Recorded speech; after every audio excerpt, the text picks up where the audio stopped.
are listening to the Addiction Files, where we discuss evidence-based treatment, clinical pearls, and resources while striving to destigmatize the treatment of addiction in our medical culture and save lives. We are the Addiction Doctors, Dr. Darlene Petersen and Paula Cook. Welcome back to the Addiction Files. It has been a little bit, Paula, but we are excited to be back. And we have an episode all about alcohol culture, advertising, consumption, and this new sobriety in a changing culture. This kind of came from a conversation that we had several months ago from our patients, actually, just talking about these trends that we're seeing. So I think many of our patients are familiar with the term dry January, sober curious, and what is the other one? Sober social, Paula? Yes. Yep. Sober socializing. And then there's sober October. Yeah. Thank you. Yes. And so these terms that our patients are going to bring to us and this movement, it also comes with this shift for patients of how do they participate? How do they remain sober in this realm of just alcohol culture, where it just seems to be embedded and normalized in everyday life. And this can be really challenging, especially for patients who are in recovery and for those who are just seeking even stopping alcohol for a variety of reasons. So that's something we just want to talk about, because these are questions I think that we get a lot from patients. And I think as just clinicians, I think it's important to be able to have that information to be able to talk to our patients about. Let's just talk a little bit about just this cultural shift. And, Paula, tell us a little bit about this, because is this trend towards less drinking, but there is still this more marketing pressure. And so we'll talk a little bit about the advertising with alcohol, but tell us about just the drinking trends and where is that at now? Yeah. Well, I mean, this is kind of good news, bad news, always with alcohol. Well, not always, but for once, we do have some good news around the prevalence of alcohol use. And we have data now from the NASDA study, which is the National Survey on Drug Use and Health. We have data from 2024. This data is always collected around how many people just drink alcohol in general, what age groups are drinking what, and then how many people are binge drinking, actually qualify for an alcohol use disorder according to the DSM-5, and what's the demographic of these people. And what we're seeing from the 2024 data is actually less people are drinking than historically recorded, actually since like 1939. So the data from 2024 is showing that about nearly 80% of US Americans have ever consumed alcohol, and about 62% of people have drank in the last year, with about 20% still reporting past month binge drinking. Remembering from our previous podcast that binge drinking is 5 or more drinks for men or 4 more drinks for women. And we still have around the same rates of alcohol use disorder, which is 9.7% of adults over age 12 have an alcohol use disorder in the past year. So nearly 10%, which is still a shockingly high number when you think about that's 1 in 10 of the whole population. Yeah. So about 28 million people. And we still have a few more males than females. And we were really concerned. Remember, around COVID, we actually did a whole podcast about this, that we were seeing increasing rates of drinking in women. And that was really worrisome, especially because of the health effects, especially that affect women when they consume alcohol because of the changes, differences in fat distribution and estrogen effects, etc. But what we are seeing is record low consumption rates with alcohol now.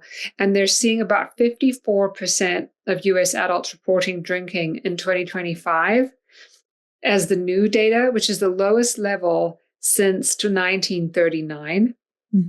And we're seeing this fall of about 67% in 2022 down to 54% in 2025. And when they look at how many people have had drinks in the last 24 hours or in the last week, that's also dropped. And I don't think you or I are going to be particularly surprised by that, Darlene, although we work in addiction medicine, so we're seeing people who typically have problematic alcohol use, but we've all been hearing that alcohol consumption is down in young adults. So we have these Gen Zers that are turning away from alcohol for various reasons. And that's what we wanted to talk about as part of this podcast is why is this happening? What is the movement? What is this sober curious business about? What are the risks in terms of turning towards other things? How long is it propagated? And then also, how is advertising maybe pushing back? What's happening there? And then what are the things that are popping up in terms of advertising and products, marketing that are maybe supporting the sober curious movement? And are they good or are they bad in terms of non-alcoholic beverages, non-alcoholic bars, non-alcoholic access points in airports, etc.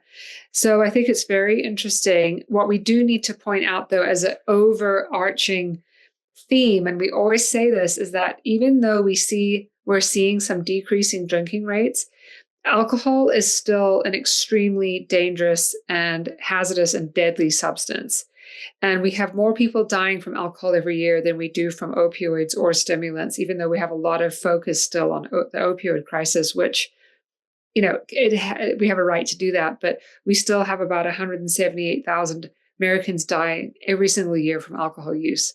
So the key takeaways are that fewer people are drinking alcohol. It's dropped to a decades-long low from the 1930s. We're seeing the trends across all generations, especially young people, especially these Gen Zers, although we still have about 1 in 10 people experiencing an alcohol use disorder, and we still have about 178,000 people a year dying from alcohol use. Thank you. That is really fascinating. And you bring up a really just interesting point because we've seen, and this kind of brings us into our next topics. As we see this alcohol consumption falls, what we've noticed is the marketing, it doesn't retreat, it adapts.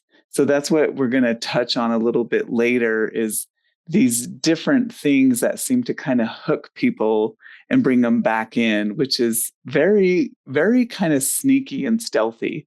So just with all the statistics that we look at when it comes to just the general marketing of alcohol, and the whole reason we looked at this in the first place, I should back up a little bit, is this came from conversations, and we realized that it's not the same patient, but we had patients coming to us with the same concern that they had decided to quit drinking. And both these people met criteria for an alcohol use disorder, but they were talking about how just in your face the alcohol advertising is. And one patient pointed out to me that in a parent magazine, and I'm not even going to name the magazine, but it actually talked about ways to serve alcohol at a child's birthday party. And the comment in this article was, it's really, you've got to face it, for a first year birthday party, it's really not about the child, it's really for the parents. And so that's, encouraging people to serve alcohol. And this person was so frustrated because they're like, again, why is it just become so commonplace that we're writing articles about this? And we kind of chuckled like, oh my gosh, like, why is it like this? But it's incredibly frustrating for patients who are trying to participate and maintain sobriety when it is just so much like consumer driven and marketed and in their face all the time. So where does this come from? So some of the just key things looking at is thinking about we start again with adolescents, because that's probably where the most data is as we look at. That's where we know, it seems like advertisers know if you hook people young and that's advertised, that's when they're most vulnerable. So it says nearly 9 out of 10 adolescents report seeing alcohol advertisements, even though they technically we're not supposed to be advertising to youth, but 9 out of 10 see alcohol advertisements. So thinking about this, what does it look like in a world where alcohol advertising is online and stores, and you've already talked about this. We've kind of disguised this even as these now non-alcoholic and low alcoholic, these substances, which is particularly advertised towards teens and youth. So those are interesting. So this goes way back. We've been looking at this for years. So the foundational case of this came back in a study. This was in the 90s, so 1996 by Saffer. It talks about advertising doesn't just shift brand loyalty, it increases total alcohol consumption. That was that was kind of a very interesting study. The effects in that study showed they weren't very, were pretty modest per person, but they had a fairly large at a population, a fairly large effect at a population level. So the kind of key summaries that I would take away from this is it showed that advertising restrictions did lower per capita alcohol use. The strongest effects were among adolescents and young adults and people who not yet, quote, brand loyal. Partial bans, this is what's really important, is don't work well, but comprehension restrictions do. So if we're going to take anything away from these research studies is, I think, that last statement. Mm-hmm. And the thing that this kind of comes down in just lay terms is advertising works best on people who are still forming habits. And this is what marketers know, which includes teens, young adults, and our most vulnerable population, people who are trying to stop. So that's something that I think that study really showed.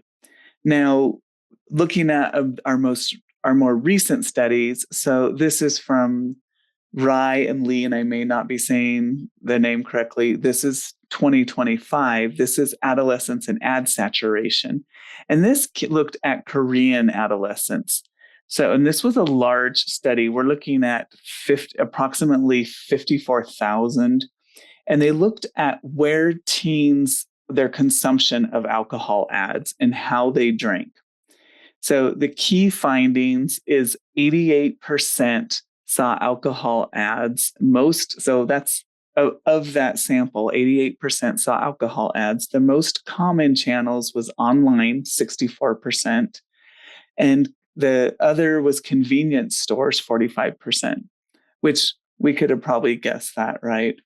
Exposure across multiple channels showed heavier drinking patterns. The things that really stood out in this study showed convenience store ads had a 50% higher odds of heavy drinking. TV ads, actually, this was a little bit interesting in this study, and there wasn't like a really clear, had maybe a negative association with heavier drinking.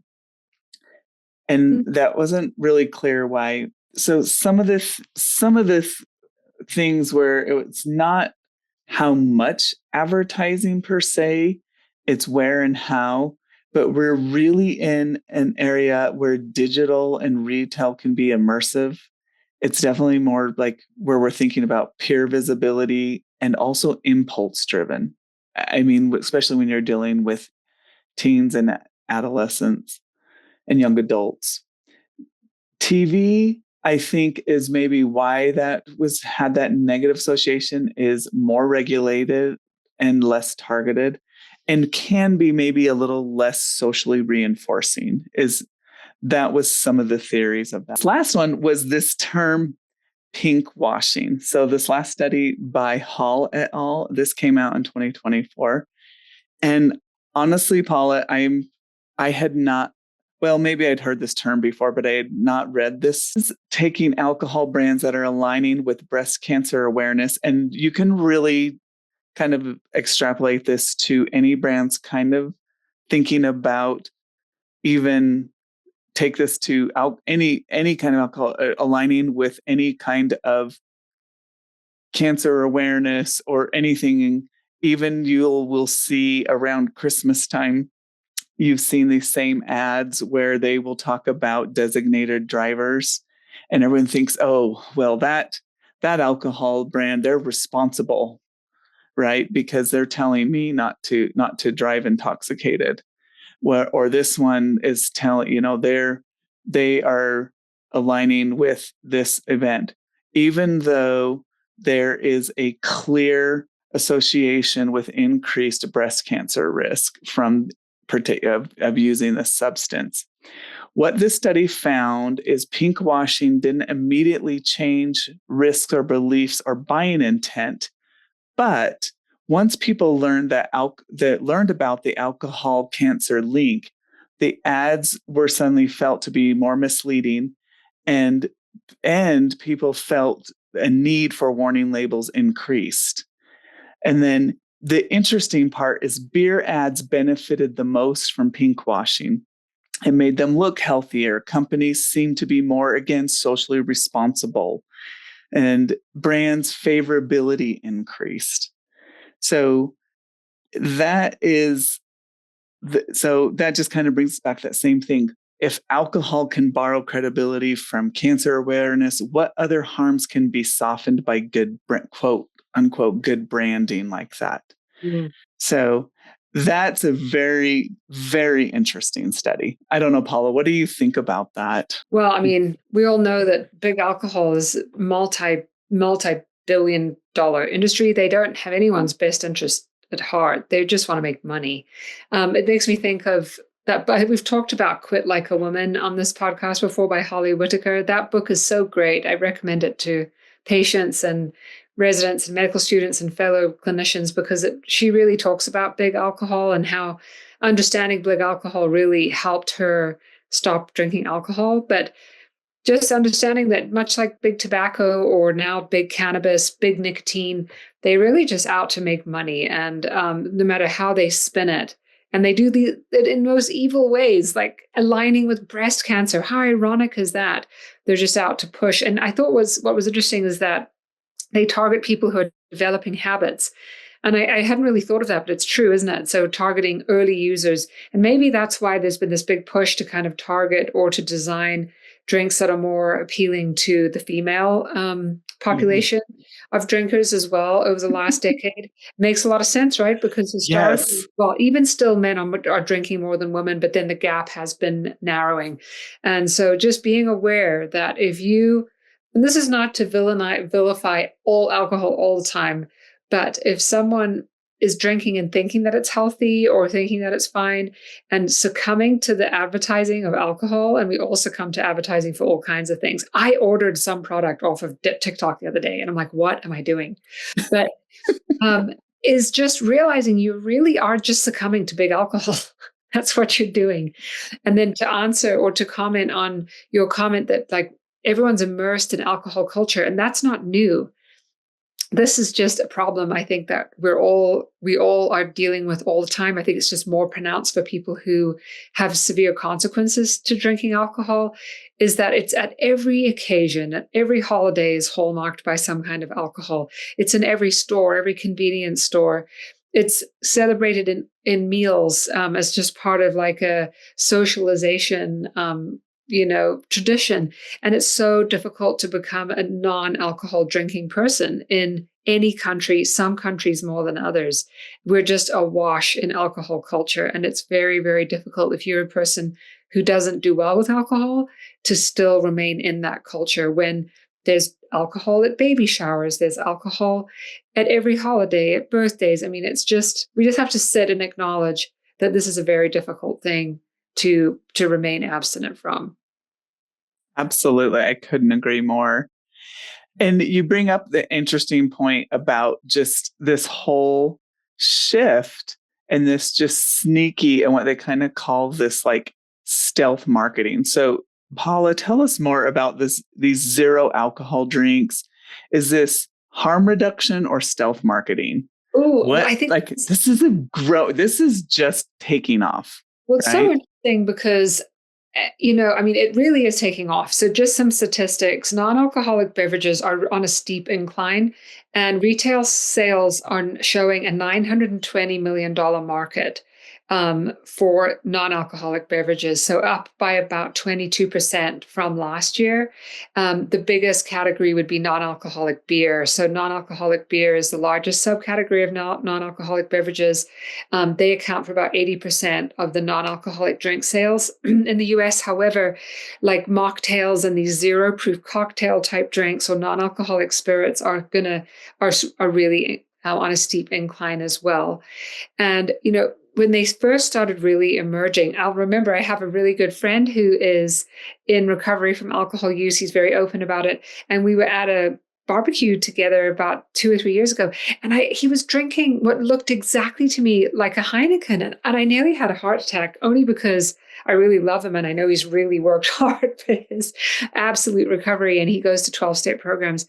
And I'm like, oh my gosh, maybe he's returned to drinking. And what should I say? And then he looked at me and he's like, you think I'm drinking, but it's a 0.0 Heineken. And we started talking about it. And I've obviously had a lot of patients ask me what I think is the value of non-alcoholic beverages as they're trying to quit or as they have quit. And I'm always I don't really know what the evidence is, but I have looked it up for this podcast because now we're really awash in a culture where non-alcoholic beverages are much more prevalent and accessible, which, I mean, okay, better than alcoholic beverages, right? Well, the market is changing because we do have this sober curious movement. We do have a declining population in terms of overall alcohol use. So we have this uptick of non-alcoholic beverages, right? $925 million industry.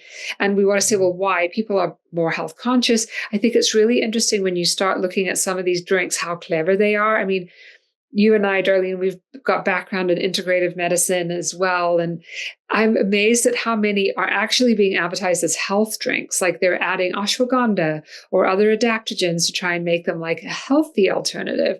I had a patient the other day tell me that she switched to plant-based alcohol because it's healthier. And I was like, wait, hold on a second.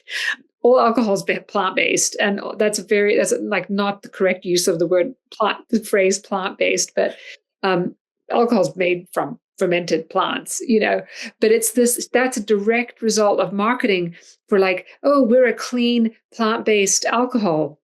Drink us. We come from from this plant, from this potato, or this grain.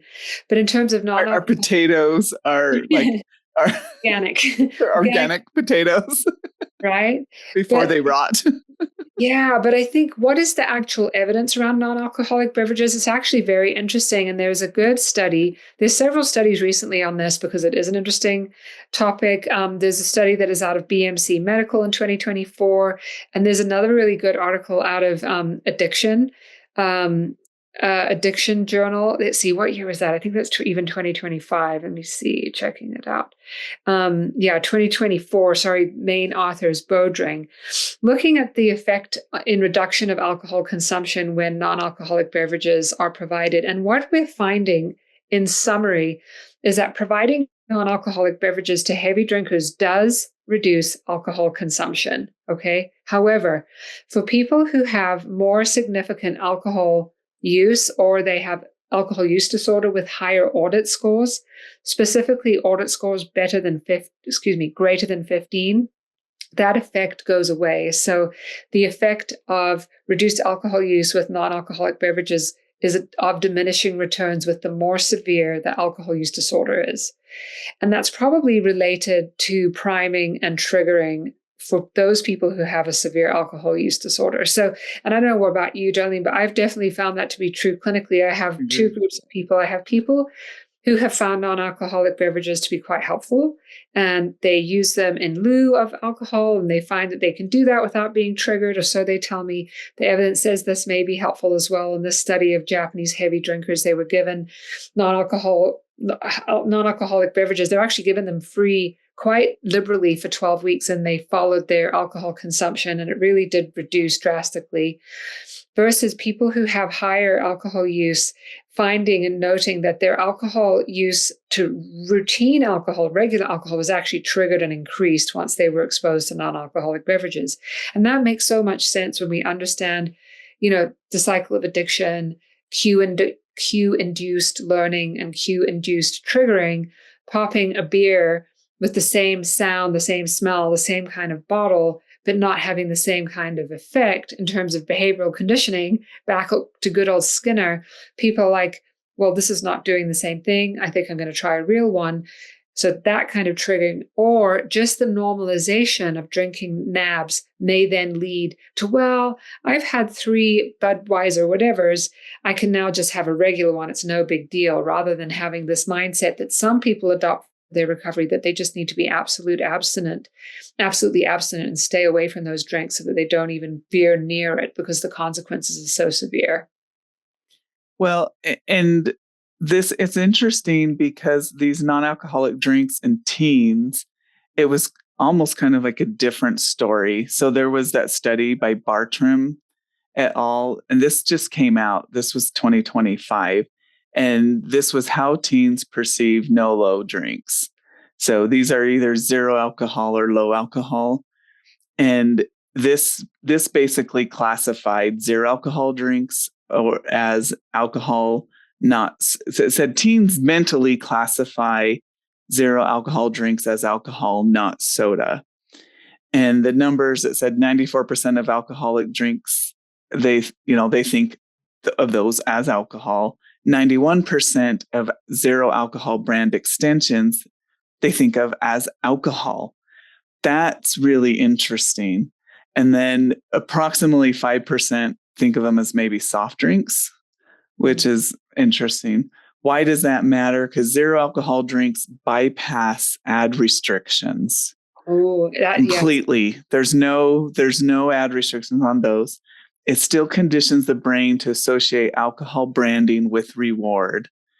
And so again, everything you just said, it can be a substitute for some, but this is a cue reactivity risk for others. Like again, those with actually heavy alcohol, so moderate to severe alcohol use disorder. This is exactly what our patients are telling us, that even this advertising that's in their face everywhere. This study I thought was really interesting because one, it's very much like, I feel like easy to target our younger generations. And it's also very much cueing. Yeah, I think as clinicians, we just have to be aware. I mean, be aware that these may be a really good harm reduction tool for some people. However, they may be really dangerous for others.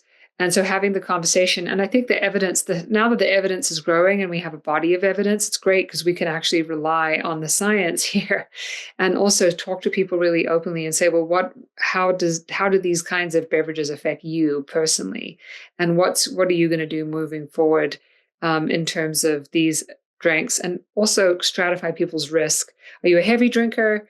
And these beverages may reduce your drinking to a less harmful level, or do you have severe alcohol use disorder with an audit of greater than 15, in which case NABs are probably not going to be a good clinical tool. And then maybe they're going to even increase craving, and they can also prime people who are in this early stage, either of recovery or in early stage of developing habits. And then be aware that ads could be not benign. Let's put it that way. No, that is a fantastic summary. And just the last question, Paula, you brought this up. So as we're seeing alcohol declining, what are we replacing it with? Like, so what is that the biggest concern? Well, I mean, I really hope people are really enjoying Dry January and the challenge, or Sober October, or really loving a Sober Curious movement and actually having community in that. I mean, this is a wonderful trend. In the 80s, I mean, thinking about growing up, there was just no way you could go to a party and not drink beer. Like, you'd be ousted, right? Or you were ousted. Now, if you're not drinking, maybe you'll have a couple of friends who are not drinking with you. So that's really good. However, I just think it's so disgusting and sneaky that there are certain industries that are sneaking right in and saying, oh yeah, alcohol's bad, but you know what? We're not. We're fantastic. And in fact, just 2 days ago, Darlene, in fact, I was going to send this to you. I took a screenshot of it. I was on social media, there you go, Instagram, and I saw this ad, and it actually took me a few minutes to register it because I was so confused as to what was happening. And it basically was a table, and on one side there was pictures of drinks, that were clearly alcoholic drinks. Like, this is what happens when you drink. And it was like clearly commenting on the negative aspects of drinking. And then on the other side, it had a product, and I don't even want to promote this product, but it was clearly a THC based product. And it was showing you all the benefits of this product in comparison to alcohol. And it was an incremental increased benefit with the more you used too. So it was like, oh, well, if you drink alcohol, you feel tired and you feel dizzy. But if you take our product, you feel happy and you feel relaxed, and it's like a fuzzy blanket around you. And I just thought, oh my gosh, this is happening. The cannabis industry is sliding right in the door as the alcohol industry begins to struggle to hold on to drinkers. And the cannabis industry is saying, look at us, we're safe, we're fun, we're much better and less dangerous for you than alcohol. Now, we're not going to argue that it's not less dangerous, because alcohol kills 178,000 people a year and cannabis does not. However, we are all aware that cannabis holds extremely significant risks, especially for young people, especially for people with a history or a propensity for mental illness. And I mean, emergency rooms are flooded with people with cannabis hyperemesis syndrome. So just the fact that it's now being advertised as a completely healthy, safe, and fun alternative makes me so angry. I just can't even handle it. I was talking to my daughter about it and she's like, "Oh yeah, Mom, haven't you heard that dry January is akin to high January? So you just do high January." No, we are not going to spread that. So we have to be aware of this, and Yes. we're not, especially in the US, we are not good at doing nothing. We are not good at being bored. We're not good at being hungry. We're not good at doing hard things. We like to be comfortable and we like to soothe ourselves and use something to feel better. And so it's not surprising that as we go away a little bit from alcohol, we may pick up some other bad habits. Now, hopefully that's not true, and people exercise more and spend time with friends and sleep better and eat better food. But I'm a little bit worried. And you and I, Darlene, we've taken it on as a mission to educate and promote good science-based information to our colleagues and learners, and just say, be aware of this, that cannabis is now going to be slid in as a healthy alternative to alcohol. Oh, no, I love it. It is so, I couldn't say it better. And it's just everything that you said. If recovery is about changing your environment, we need to talk honestly about the environments we built. And it's not just about, so we need to look at our advertising. We need to look at regulation, transparency, and informed choices, and recovery supportive policies. I think those are just our key points. And you said it so well, Paula. And I think kudos to all of our patients out there that are making healthy and informed choices. And just as our physicians out there, that hopefully we can take this information and support them in their recovery. And also we don't have to just accept this anymore. And our alternatives to not drinking, I don't know, I propose just more bike riding. That's what we should be doing right now, Paula. More bike riding. More bike riding. More bike riding. All right. So we'll be back on the once monthly podcast. Yes. And when we're not, we will be bike riding. Yep. And we hope you will be too. Thank you. Bye. Until next time. Hey, check us out at theaddictionfiles.com or email us at theaddictionfiles@gmail.com. Thank you so much to Ricky Valades for use of his song Awake. Check him out at rickyvalades.com.